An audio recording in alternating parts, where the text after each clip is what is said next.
Hello and welcome to Study English IELTS Preparation. I'm Margot Politis. Today we'll look at the writing task in the essay section of both the general and academic IELTS tests. IELTS essay topics are of general interest and relate to current issues in society. You can expect to be asked about the media, education, environment, health, communication, technology, and society. Being familiar with issues in these general areas is important.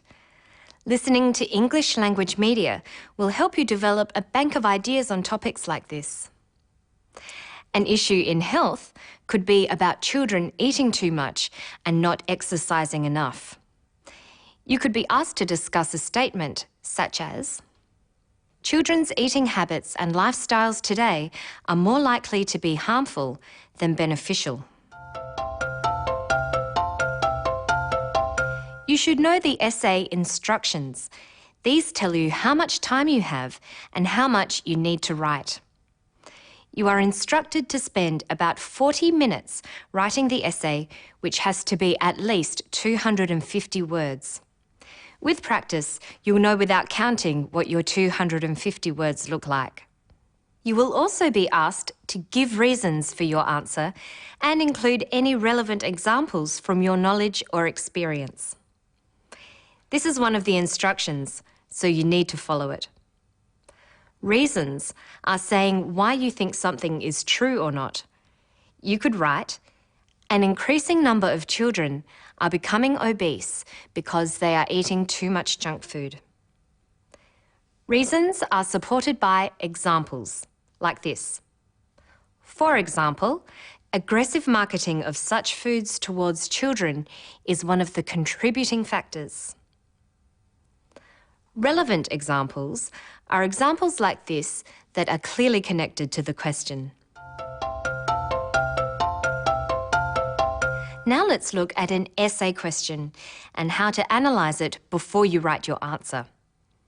How well you do this will help with your task response, which is one of the criteria used to assess the essay. Let's look at a question topic. Here's a typical statement. The ageing populations of more developed countries are going to cause social and economic problems for society in the future, especially for the younger generation. With this is something called the question task. To what extent do you agree or disagree with this statement? The essay question is always presented in this way as a statement followed by the question task. First, let's look at the statement. Read it carefully. The ageing populations of more developed countries are going to cause social and economic problems for society in the future, especially for the younger generation. You should ask yourself, who or what must I write about? Here, you have to say something about ageing populations, developed countries, society in the future, and the younger generation. Highlight these and any other key phrases, such as cause social and economic problems. Think about what these phrases mean. Thinking of synonyms or words that mean something similar can help you do this. And you will need these synonyms later in your essay. Synonyms for ageing populations are the elderly, retired people, the aged, and pensioners. They're the people living longer or ageing. Developed countries refers to modern industrial societies that have to financially support retired people. Synonyms are Western countries, First World countries, and advanced economies. Social and economic problems are two kinds of problems. Social problems are problems that affect people, perhaps in areas such as health and education. Economic problems are problems to do with the economy of a country and its ability to pay for the services it provides. Society in the future means the country or nation or state in the future. And the younger generation are younger people or people who work. They're the people who are not yet part of the ageing population. So you can rephrase or paraphrase the question like this. The younger generation will experience social and economic difficulties because people are living longer. The next thing to look at is the question task.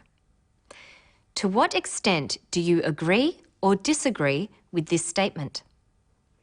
To what extent means by how much.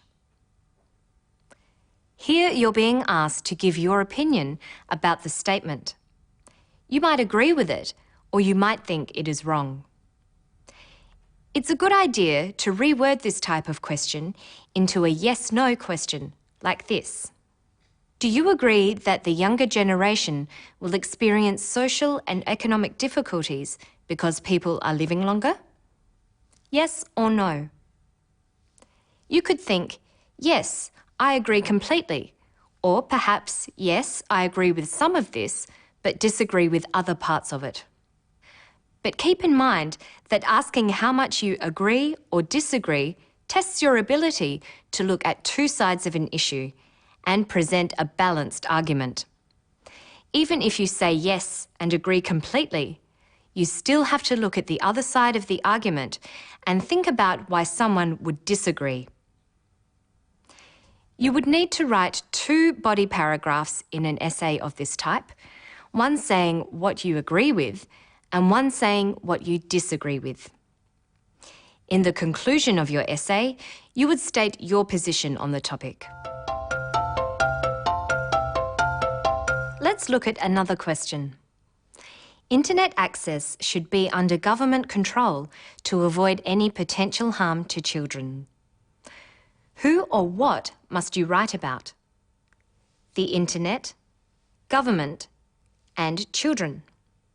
Now highlight other key phrases. Under government control. Avoid any potential harm. Let's think of synonyms. We know what the internet is, but what other words can we use? The net, the web, online, cyberspace. Under government control means controlled by the government. Other words for government are the state or the administration. Potential harm means bad things that might happen. Synonyms for potential are possible or likely, and other words for harm are damage and hurt.